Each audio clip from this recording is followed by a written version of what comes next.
This has been as emotional and divisive a time as could be imagined, But these guys have stuck together. They've lifted. I think that's the big positive for me. That I know that we are actually family now, and that we've got each other's back. I think that's hugely important. This is the Deep in the Weeds podcast. I'm Anthony Huckstep. Collaborations are nothing new to hospitality, but when forced into survival mode, we've seen some incredible collaborations between the most unlikely of professionals. Having a point of difference has never been so important to operators, and nor has the sense of being an essential part of the local community too. Nick Smith is the co-owner of Rising Sun Workshop, a communal motorcycle workshop and restaurant in Sydney's Newtown. Nick, how you going? Oh, really well, thanks, Anthony. How are you? I'm good, thanks. Now, Newtown is a pretty busy suburb, and King Street is arguably Sydney's busiest road. You're just situated off that. What's this period of time been like in Newtown? Oh, it's been hard to reconcile, to be honest. You can go. I live in Erskineville, and so I walk or I ride my motorbike up to work each day, and I pass, really busy cafes and shops on the way up, and I pass really busy bars and on my way home at night. Then you get home, maybe you switch on the news, and you've got this polar opposite, this idea that, well, everyone's hunkered down and and in their caves. I just found that it was really kind of two speed, I suppose, in Newtown. Was there a period of time where that area was really, really quiet and like a ghost town? Oh, a little, a little quieter, but never what I would describe as a ghost town. I think, not to say that Newtown's been irresponsible or anything like that, but and there's definitely been a change of mood and a change of climate, a feeling in the air for sure. Particularly in the darkest of days, where you could see, or you could feel the expression in people's eyes that sort of tightened up a little bit. More recently, I guess, since Victoria, we're only seeing half of people's faces a bit more. So, yeah, there has been a change, but by and large, I feel like Newtown's been both sensible and kind of positive, if that makes sense. Your restaurant is kind of a pivot from the traditional sense of a restaurant, with the motorcycle workshop there. And how did you cope with the shutdown, and what sort of changes did you make to the restaurant, given yours was so different to a restaurant model in the first place? Yeah, it certainly. I should say right off the bat, generally, I like to think that I give good counsel, and that somewhere between being logical and rational and having a half decent gut, that I get things kind of right. But I was right back, like in February, where the Northern Hemisphere started to experience the impact of COVID. I was adamant against definitely against the better judgment of my business partners and friends and everyone and family, that this thing was coming, and that we were likely going to be closing down. Hands up, I was really wrong about it. I didn't think it would necessarily hit our shores the way it did, and it did. So yeah, I was a bit of a deer in the headlights there for a moment. But when the announcements came, as a unit, I feel like Rising Sun Workshop, everyone sort of just knew their place and knew exactly what we had to do, and we started working together, but individually as as parts of a machine. So we quickly transitioned I had been against, doing takeaway food really and delivery food from the outset. It goes against kind of personally the reasons that I'm in hospitality, which is to be hospitable and to create a home and to create a place. And yeah, like as you touched on, Rising Sun Workshop is different again because we're both a commercial enterprise and a social enterprise, and so that sense of community and and position within the neighbourhood is really in our DNA. And when we were told that we weren't allowed to entertain our guests, but also the workshop operates as a communal hub, somewhere where people can come for a bit of, it's a service for sure. We offer space and tools and knowledge to share, but it's also a place for people's mental health, so that they can come and just do something other than whatever their 9 to 5 is. It's their outlet, and that was difficult to tell members that they couldn't just come and hang. And sit and chat and have a coffee. That was particularly hard. Our food doesn't travel that well, ramen. So I hadn't really ever kind of committed to doing it as a takeaway option or as a deliverable option, but it was clear there was no choice. So uh, we've done the best we can there, and we we just pulled it together. There were so many bits.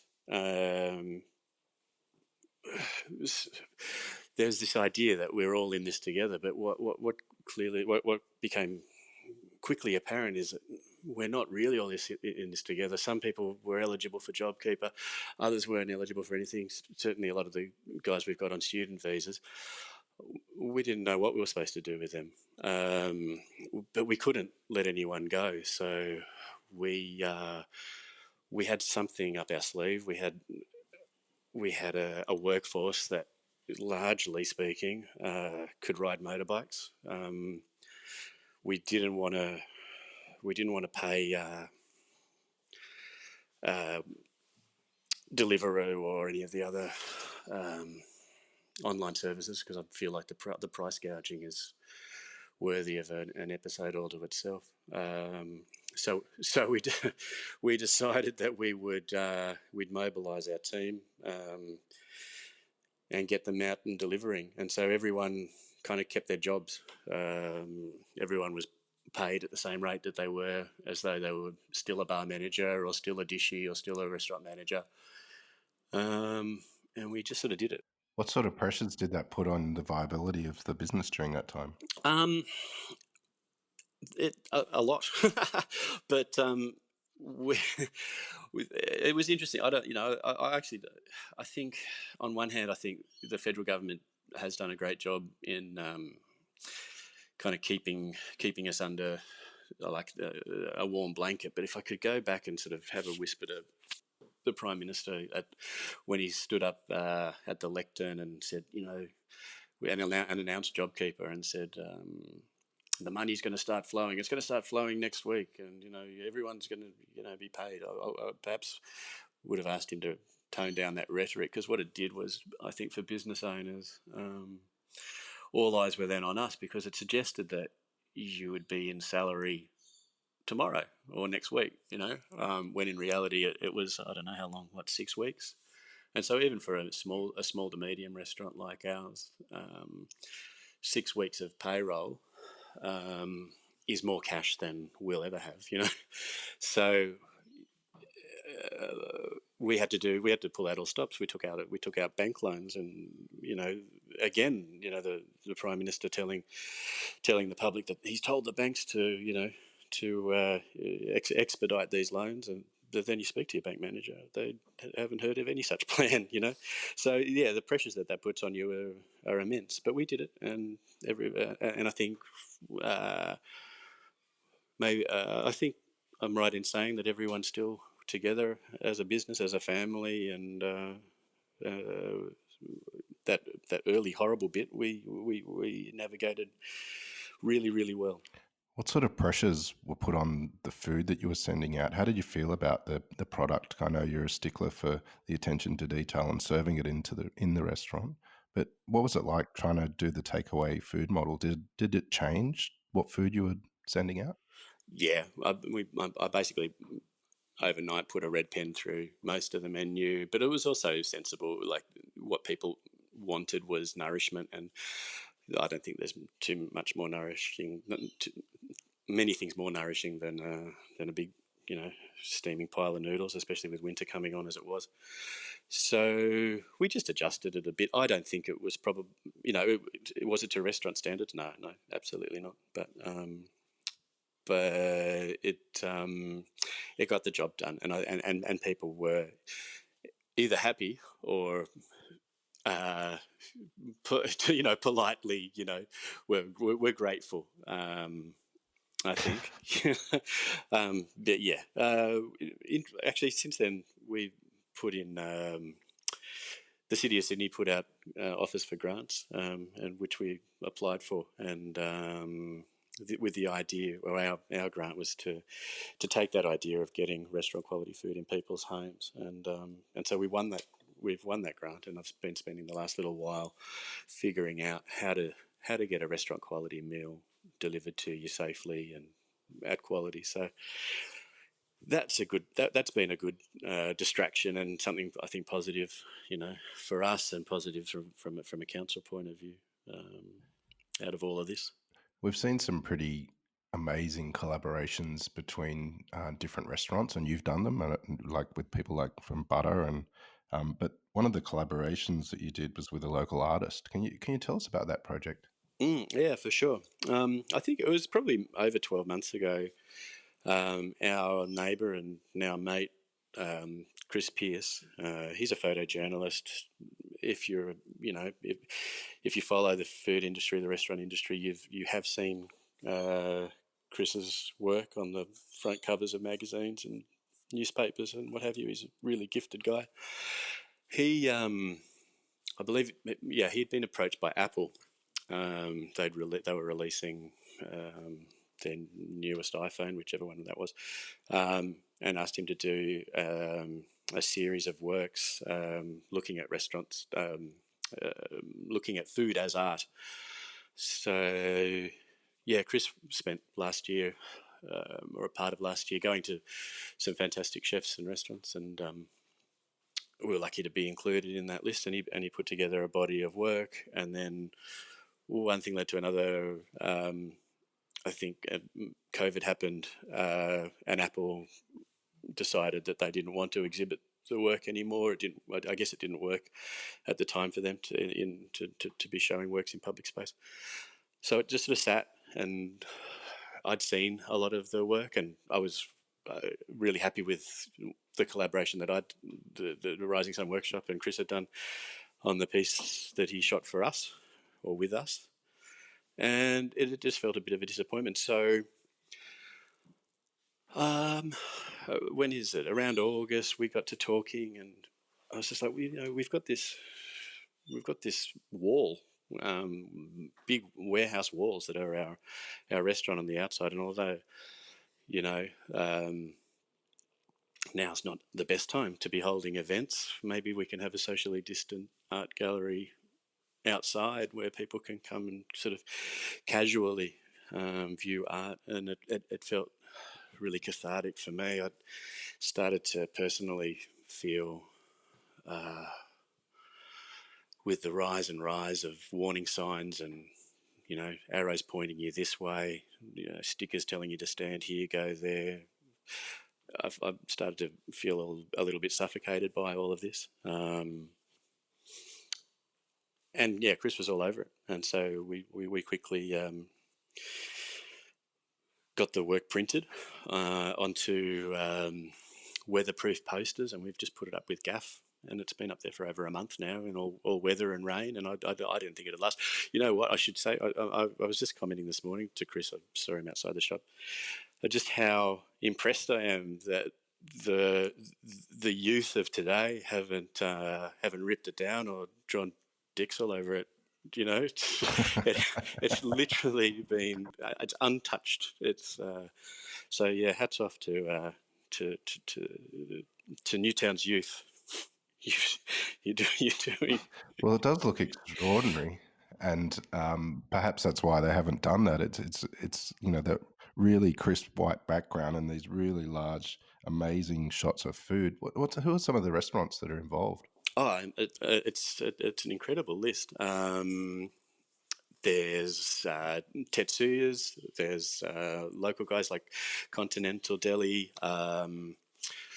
There's Bella Bruta,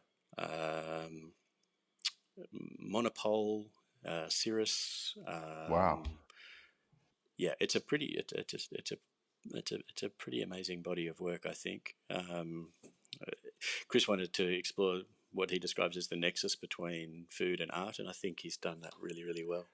You mentioned how it made you feel being involved in this project at a time when you were feeling a bit pressured by all the signs everywhere and a lack of that sort of sense of community. How important has a sense of community been and during this time?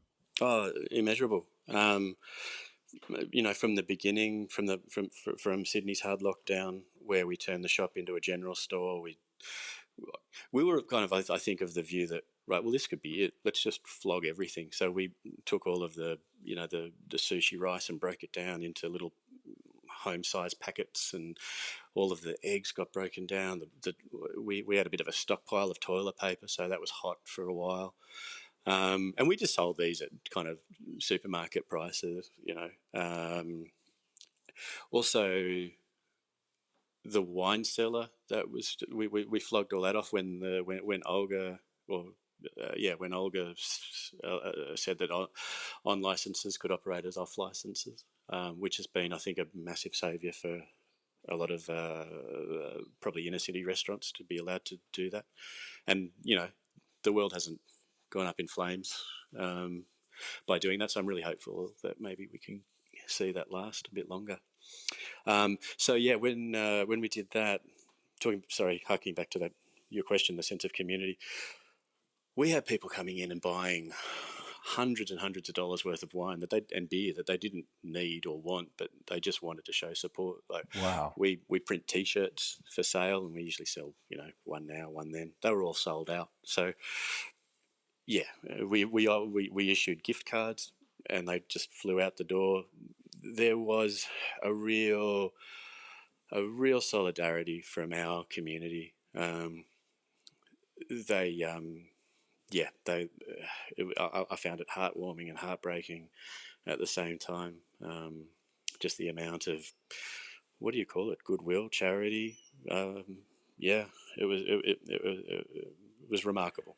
How did Rising Sun Workshop start? I know that you wanted to create something with a real sense of community where people can gather and a place for people to help with their mental health, as well as an amazing restaurant. Where did it all start?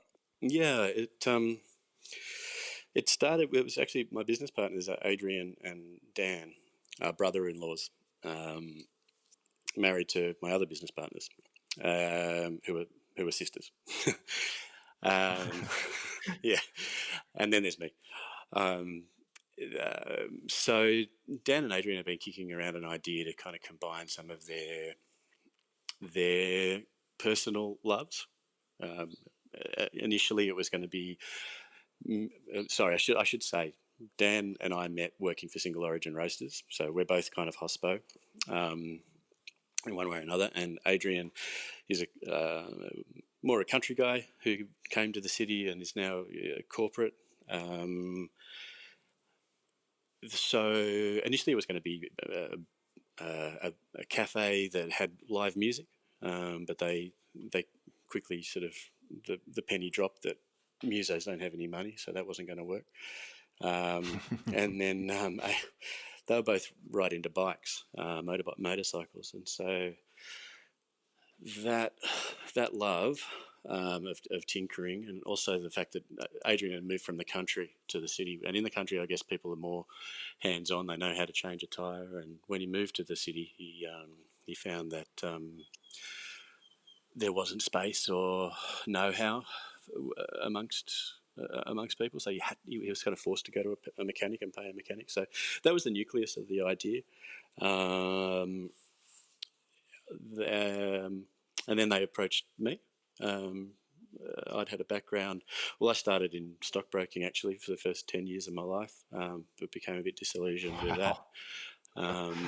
I had a bit of a moral dilemma there, and also just overly stressed about too much at too young an age. So I kind of only got into hospo in my late 20s, I guess. Um,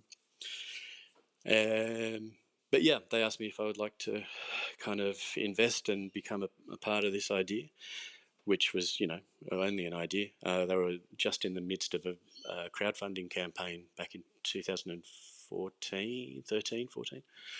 And so I jumped in at that point, and started to kind of build the idea of what Rising Sun Workshop might be. For me, the interest was that the work that I'd done with Single O had been in the early days. Was kind of some of the first ideas of organic certification and fair trade certification, and looking a bit deeper, and those sort of ideas of community were kind of born there. I've always felt that restaurants can be more than just they need to be more than just a place that sells food and beverage. That that we need to be agents for change, whether that's political or social. Soft education of people, that we can be specialists in an area, and that our customers can kind of benefit from that. With that sense of community that you built with the shop, um, how will that transfer moving forward? Do you think that what you offer is going to change through COVID? It has done. I think COVID offered an opportunity for change, that maybe the restaurant was seeking or needing. Um, when restrictions started to lift a little bit and dining became a bit of an option, we kind of brought the takeaway menu, or what I did was just move the takeaway menu into dining menu, and not much really changed. And then every time I tried to kind of expand on it, you'd be like, we'd take 2 steps forward, 3 steps back, whether that would be, there'd be another flare up in numbers, and so, oh no, things are going to be, you're going to go, we're going to shut it down again. Or we had a call from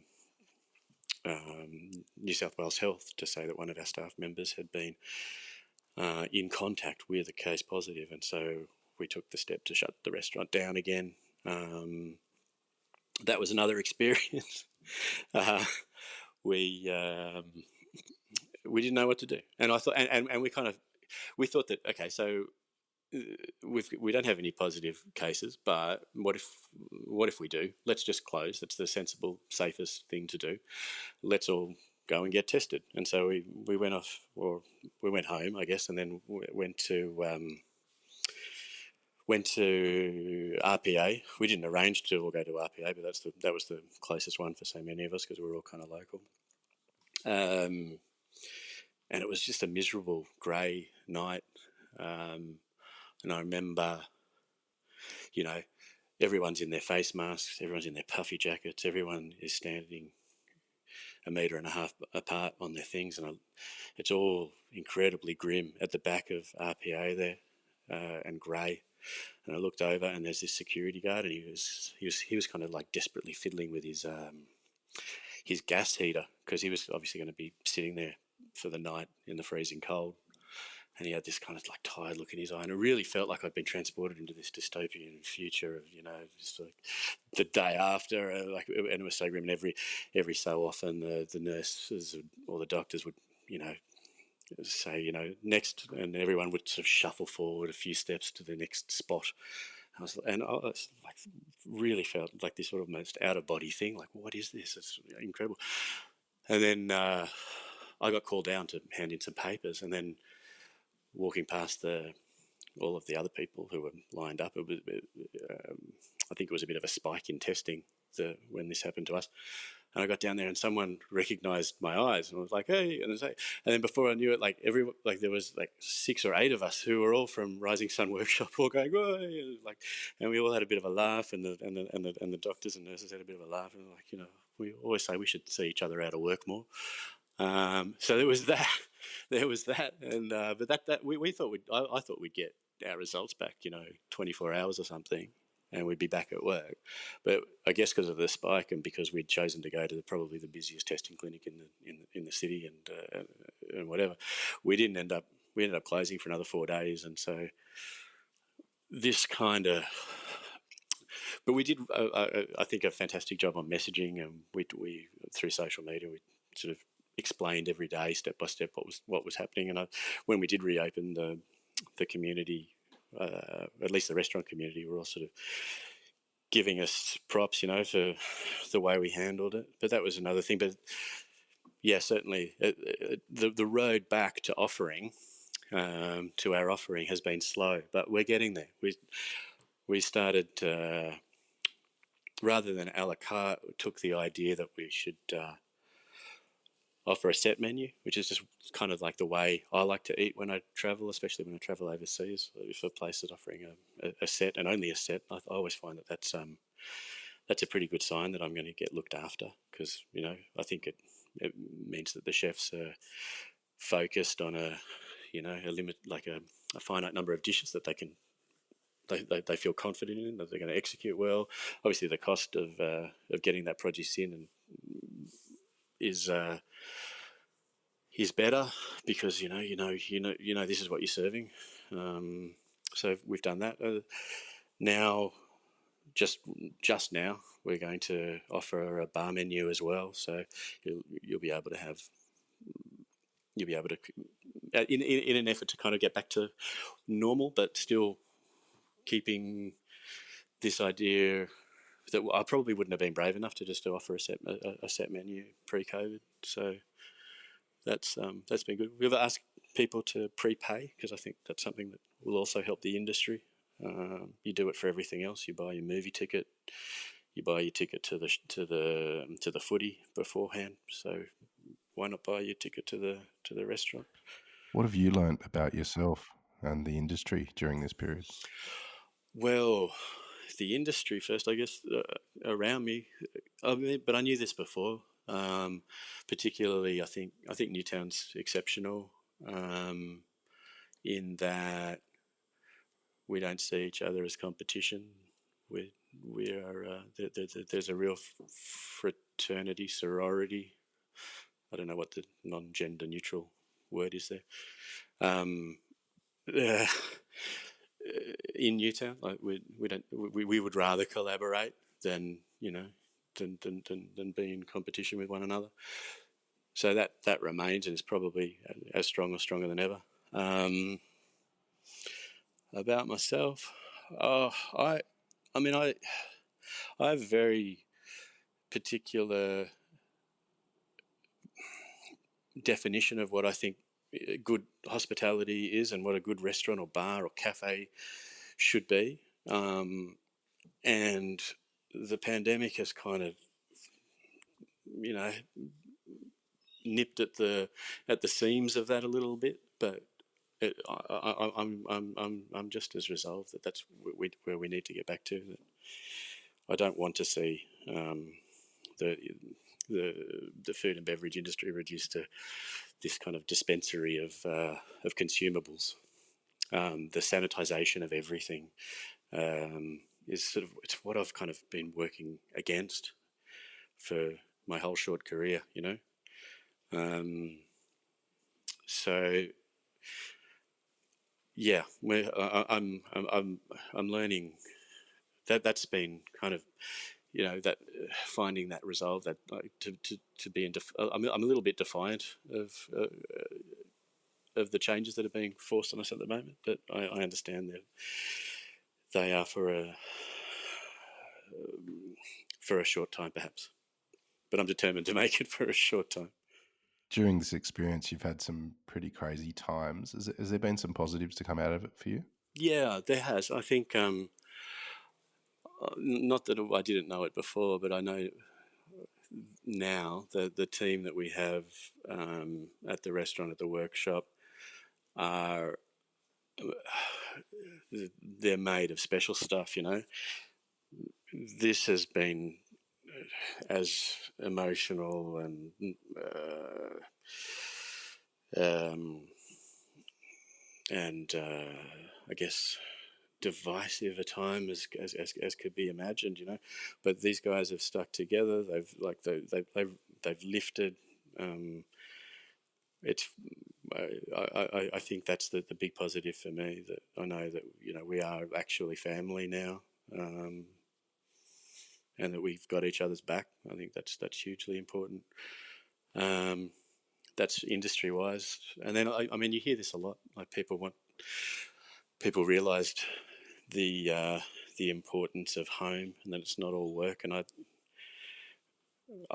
we, my wife and I and son, we've had a bit of that, but we've also had to just keep working on through it. But I have learnt that I need to make space for home, and that there's something very precious I need to kind of understand there, that I can't just I can't marginalise my domestic life. The protecting my business can't come at the expense of my home, and that we did get a little bit of time together at home, but yeah, there'd be really cherished moments, of just that sense of time and space that I don't know, I haven't had much of for the last however many years, 5 years or so. You mentioned how special the local industry is around you and how collaborative and supportive all the restaurants are of each other, and how the collaboration with Christopher Pearce made you feel on the outside walls of your restaurant. Do you see that sort of connection with art and the restaurant continuing on the walls of the building beyond this project? Yeah, I hope so. I hope so. We're we're soon to begin works on an artistic mural for the outside, which I'm really excited about, but can't talk much about. And then that's on the outside, and then on the inside, absolutely. We have this rare space where we've got our building's an old late 19th century warehouse with very large, very high ceilings, very large exposed brick, and it really does lend itself to display. So yeah, 100%. That's something that we'll be continuing to champion. When we get through this period, what are you most looking forward to for the industry? Oh, street parties and and collaborations on massive scales, and I don't know, maybe getting ahead of myself. But yeah, I haven't really thought about that, but for a while. But I imagined right back at the beginning, naively, that when this thing's over, in a few weeks, that we'll have when they remember when you couldn't go into the pubs, and it was just the idea was abhorrent. The number of times I daydreamed about my return to the pub, I had it all kind of pictured, in my mind. It'd be, the afternoon sun coming through like filtered light coming in through the side. I wouldn't be interested in the footy that was going on, but it was important that there was a game of footy and that there was a crowd of locals kind of going, yeah, whatever team it was. It didn't matter. That wasn't important to the daydream, but I just wanted that so much. And now we can go to pubs, and I never got quite that. I didn't get anything like that beautiful moment, but I just that sense that that we can all be together, and is what I'm most looking forward to. And yeah, I really hope that handshakes aren't dead, and the people still embrace and kiss each other. That surely we haven't killed off that. Well, I hope not, mate. It's always great to catch up. What an amazing story, and what an incredible offering you have for the community there in Newtown. Keep in touch, and we're so honoured to have you on Deep in the Weeds today. Thanks, man. I'm really honoured to be on. This is the Deep in the Weeds podcast. I'm Anthony Huckstep. Stay tuned as we share the stories of Australia's hospo community, suppliers and producers in search of hope during this pandemic. Special thanks to executive producer Rob Locke for making this all happen. Follow us on Instagram at Deep in the Weeds Podcast or email us at podcast@deepintheweeds.com.au. Stay safe and be well.